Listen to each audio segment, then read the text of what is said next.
Welcome to Pindar Poetry. We hope you learned something new. You start by confirming prerequisites: Android Studio updated, SDK and platform tools present, and virtualization enabled. Once done, open Android Studio and navigate to View, then Tool Windows, then Device Manager. This immediately displays the Device Manager panel where virtual and physical device options live. Make sure AVD images for the API levels you need are downloaded so you can create devices without delay. You're now ready to create or connect a device in the next step. Next, click Create Device and choose a hardware profile that matches your target device. Pixel profiles are reliable. Then pick a system image. x86 images are faster with virtualization, and customize RAM and storage to match testing needs.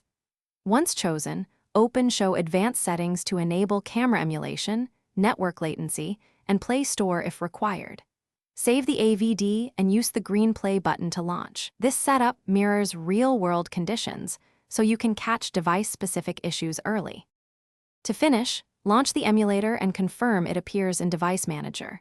You can also connect a physical device via a DB using a DB Devices and then a DB SID shell to deploy.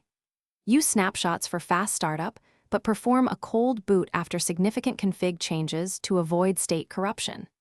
If the emulator doesn't start, check that Haxum or your hypervisor is active, verify the SDK path in settings, and restart the DB server with a DB kill server, then a DB start server. Thanks for watching. Consider subscribing if we helped you.